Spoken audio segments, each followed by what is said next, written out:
talk to us? Because I know you're going to do this again at 6 whenever we go out in regular session, but you want to kind of give us a preview of what you found, and of course you'll do the whole thing again. We've got your TV set up out there so everybody can see it and we can see it. But if you want to go ahead and talk about what you and I and Greg talked about the other day, obviously let you start. As I said, what we've got set up outside is a PowerPoint presentation in the council, so we'll run through all of what I'm talking about, and then we've got a couple of handouts that Matt's got available out there to kind of explain it. But basically, the priority that I said was first is to try to design or look at the facts to keep the present classification class for everybody. That's presently guided. Second priority was to figure out how to extend that classification to all parts of the city and stay within the guidelines of the ISO rating folks. What we've got right now is just a snapshot of your system, water, fire, communications, and all. It would appear to me that we're going to be probably a low 5, maybe even 6, based on just what you look at today. That's not as bad as it sounds. There's little things that's going on or has not been done that can be corrected, just paperwork type thing. Some work needs to be done in hydrant maintenance and things like that. That would be a fairly quick update. But there's been some programs that's been kind of neglected over the years that we had in place back in the 90s when we got the last rating, or 2000 when we got the last rating. But that's kind of slipped away a little bit. Long story short, it is possible to stay within the 4 if we get all of the stuff back together that we had some years ago. It also, the rules changed a little bit in the training. So training is something is a category we've got to pay close attention to. It's I guess the biggest loss of anything in point value is the way we're going to get credit for training. They've been doing some training, it's not documented as we need to, and just I'll go through each of the steps out there when we get to the PowerPoint. But overall, we can get back to where you want to be. We can extend it out to the full city limits, but it's going to take some effort, fire station development, and moving some engines around to get that credit. Water supply is pretty much in the same category it was several years ago. You had a good, strong water system then. Still, the test that we did still shows it's pretty much in the same ballpark as it was the last time. You're saying pretty much, is it or below? Equal. A couple of them were a little better.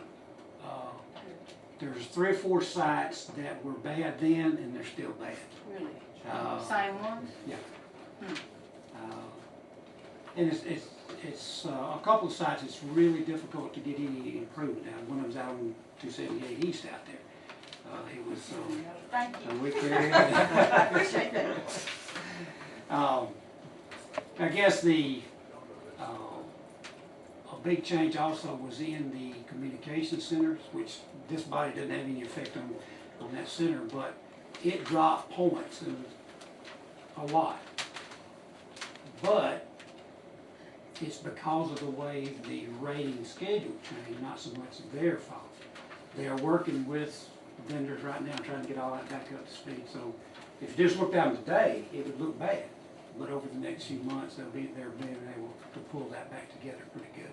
They were already aware of some of the rules that's changed, and we're working toward getting that fixed. And that's like communications with 911? That's correct. The way you're graded is the method that the public has of getting an emergency call into 911 and out to the fire forces. And they grade everything in that process.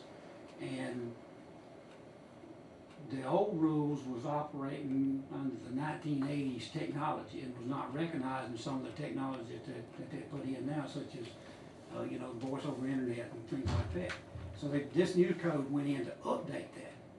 So they're having to upgrade their They're having to update some of their systems and some of their training on that system. And like I said, if you just looked at it today, it would look bad, but the process that Linda's already got started over there is going to handle take care of a lot of that problem. So their point should come back up. We've talked with them 2 or 3 times. They already got a lot of vendors lined up to work on it. Yeah, hopefully within 2 months they'll have a bid for the use of CAD system and stuff, so that should help out. Overall, communications is down some, fire department's down significantly, water is about the same as it was. Fire, we can build most of that back with policy, procedures, paperwork, a lot of hard work. The other areas out there can be pulled in with the fire station. And I've got a map on the PowerPoint in there that will show not only right now, but prospective locations if you develop in this direction or that direction later on. So it's not something that everything doesn't have to be done right away as far as the station location. But while I was doing it, went ahead and hit all corners of the city to kind of see where the best place is. Well, how long do you have on doing something like that? Or is there a specific amount of time? They normally, under the old schedule, they would set a rating and then be back within, or subject to a re-rate within 15 years. That's changed under the new one. Right now, they're trying to get everybody, I think, that's been more than 10 years, they're trying to get them up to date. So you could expect an inspection in the next year or so. But the exact date, I have no idea when they would come. They'll call and give you a heads up at when they're gonna come back in. But I think we need to start working toward getting especially the things that can be done in the paperwork and training categories. Well, the $64 question is, can you do what you need to get done to keep it forward without having to spend a lot of money, or is it going to be process and paperwork and things without? A big chunk of it is process and paperwork. It's was in place that is not up to par right now. The station location is the biggest money thing, putting a fire station somewhere too. The only way you'll get the areas out on the east side in that additional class is bring it within 5 miles of the fire station. But you'll need the fire station to keep forward? You'll need the fire station to extend the 4 out there. The rating stops at 5 miles, Yeah. whether it's inside the city limits now or not. Right now, the 5 miles goes out to, what is it, 49, somewhere along that, and put it out there. And it would do just like it did last time. They'd come in and rate everything that's within 5 miles of the existing station. Everything else, whether the city or not, would stay in the, or stay outside the protected area, which is class 10.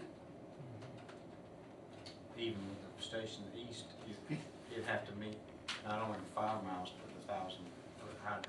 That's correct. That's another point. Just because you had a station wouldn't get everybody to 4 if you still was not within the 1,000-foot hydrant. It has to be within 5 road miles of a fire station and within 1,000 feet of the fire hydrant to get the rating. So you build a station, and that brings everybody within 5 miles of that station into a 9.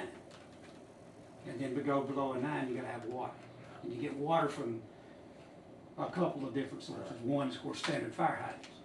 One is you can use a dry hydrant if it's certified.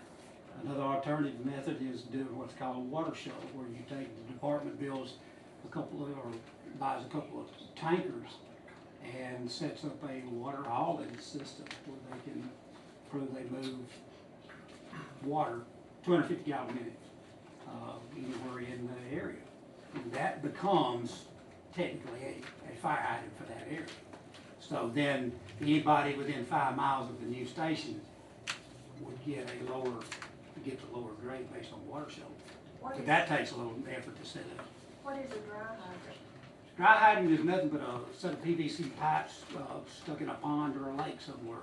They've got the ability on their truck to draft water or suck water out of the pond. They can't always get to the pond because of road limitations or whatever.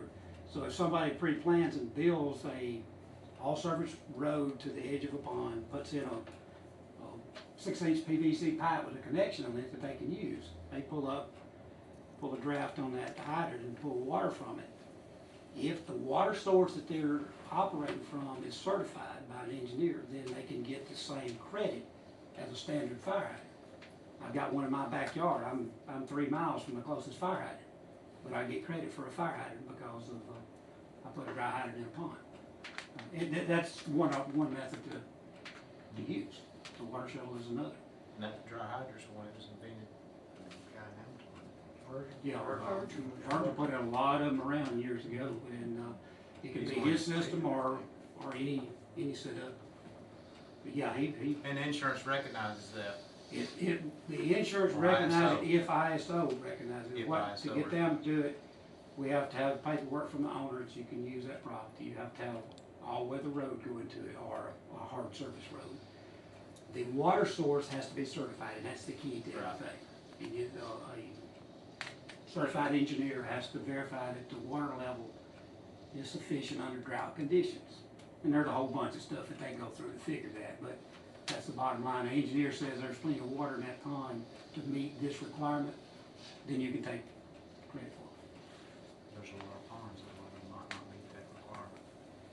You know, might not be able to get much water out of that pond. Right. Is the pressure out of the pond so you can get enough, or is it the tap water? What they're, the volume water. Volume water. What the minimum requirement is any water source to get credit from as a water source has to be 250 gallons a minute. Okay, well, you At said, least 250 a Okay. minute for 2 hours. But if you Sure. calculate that out, that's 30,000 gallons of water. So the engineer's got to verify that 30,000 gallons of water is available at that pond, at that strainer, in order to qualify. How much is in my pool? About 15,000 probably for you. Well, I've already asked, and y'all do have something to throw in my pool, so y'all can be sucking it dry while y'all are going to get more water somewhere else. Look good. When you come to my house, bring it. I hope it don't come. I hope you don't either.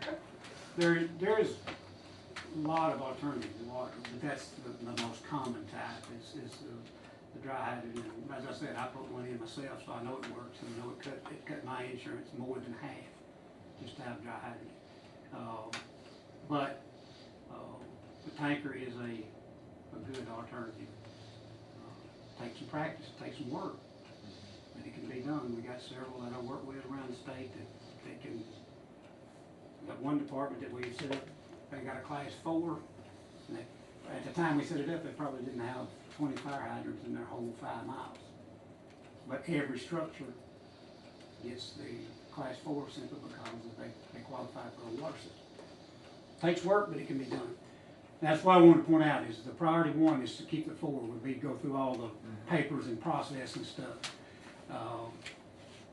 The priority 2 is getting that covered out there. We'll take a fire station and the engine out there. The area you're talking about with the fire station, was that already, with the last rating, was that already the same situation then and it just wasn't extended, or are a lot of these residents in that area affected like the people the other day with the hydrants and the No, No, rebuilding? it's always, It's always been that it's always situation in in that that area. situation. Yeah, the rating stops at 5 miles, no matter where it's in the city limits or not, and that's what they did. They just applied it up to 5 miles from the existing station and cut off. Now, at one point, if it was not as accurate in measurements, they could go out and say, well, this is in 5 miles of the station. Now with the GIS systems they've got, they simply plug the homeowner's address in, it compares it to the station location, 5.1 miles, you're out of luck. So, it's pretty accurate the way they look at it now, but, And with all the hydrants now being on this system, they can do the same thing. yeah, everything, matter of fact, the map I've got out there got all the hydrant GIS located on it. So, not only that area out there, but also out toward the old western area, down to the annex, down to the interstate, same way with 43. Anything along 43 or down there, even though it's inside the city limits, is gonna remain a class 10 if they're greater than 5 miles. We looked at all that, kind of pinpointed on the map where we could do some stuff now and in the future to try to hold on to what you got. Is there, this is a broad question, but is there a percentage, a rough percentage, Tim, of the area in the city limits which is in the 9 area as opposed to 4? I mean, do you know, are we talking about tenth of the city, or Could Right. it, I don't know, that would be something that we could look at and I try don't to know how many figure it out. citizens are affected, so. Yeah, you could do that by identifying all of the house locations. We didn't run it that deep to see how many houses in class 9. But any structure inside the city limits that's greater than 1,000 feet from a fire hydrant would be a class 9. So, I mean, it's a doable thing to look at the GIS stuff now and see how many is within 1,000 feet. But, I can pull that up later on, play with that a little bit, but I haven't done it. Affecting 100 residents versus affecting 2,000, you don't know how much your Okay. cost effectiveness is, really. Well, good, they look at the travel distance of a fire engine is supposed to be not more than a mile and a half. Well, at this point, 22% of your coverage areas of what you're trying to cover is within a mile and a half of a fire station. 22%. So that basically says, okay, we've taken that don't mean you gotta go do anything, it simply means if you're gonna get points, you have to build some additional stations out there. It simply brings the points up if you build additional fire stations, and we'll point that out on the maps. Would it lower it, if you built a fire station, would you lower it below, lower it below 4? It's possible, but I wouldn't count on it right now. I don't think we'd go below 4 right now, it'd be difficult. Let's just go for 4 to and get there. quit worrying about low. Well, I know you can't. What these people are very good when they come in to deal with, they deal as fair and honestly as they can, and they'll do everything they can to hit to get the points there, but they've got a rating system goes that, and they'll go strictly by that rate. If there's a 3 there, you'll get it, but I don't see it right now based on personnel. That's another area that's real weak, I guess, out of all. So you're saying we need more personnel if it were to enhance it or bring it up? More training, more personnel, more money, more. Well, yeah, that's, you got it exactly right. Yeah, I thought I was on target. a little over 70% of the entire grade, fire department grade, comes from the people, the training of the people, and the distribution of the equipment. And that's the 3 broad areas I looked at. How many stations you got, how well you got the equipment distributed around town, how many people are responding to fires, and how well are they trained. Just for comparison, an average structure fire needs about 14 people. Your fire reports show you had less than 5 responded. Now that's an average, and it's based on some record-keeping issues, more so than method of operations and record-keeping has got you down a little bit. You actually got more people than that responding, but the way they're going to capture it, for your credit, is going And to be 4 or 5 sometimes, people. I know we gotta go, because it's almost 6, but sometimes 3 or 4 people is too many. You get there and this little grease fire out of stove, and it's out by the time the fire department gets there. ISO still says you need what, 14 people there. Yeah, what they're saying is every You know, Every is that structure not fire, true? that's true, every structure fire is supposed to have 2 fire engines and a ladder truck for your size city, all right? Now that means is, you show up at a fire alarm goes off and it's a pan of grease, the chief gets there, says I don't need it, he can pick up radio and call, say cancel, and then cancel everything, turn around and send it back. Oh, you can't. But they But need the to be- way your records are showing, that never happened, so you don't get credit for that. So If the we way- could have 10 there, volunteers ready to come, Right. which we need, or more. Yeah. Bottom So line they is, be ready to respond, is that right, Tim? in the personnel, you got 1 person on duty, and you've got an average of 4, or let's say an average of 5 volunteers that shows up. With the credit, only a 3-to-1 ratio on volunteers. So you're a little over 1 credit, a little over 1 person in their calculations. So without getting real deep in that, the bottom line is, there's not enough people showing up at the structure fires on an average to maintain the 14 or so people you need to safely handle a structure fire. Some of that, again, is record keeping. Some of it is method of operation, and that method of operation can be changed. There's a little cost to that. Okay? I know you're gonna do this again here. Yeah, we'll do it again. Will you give us a preview?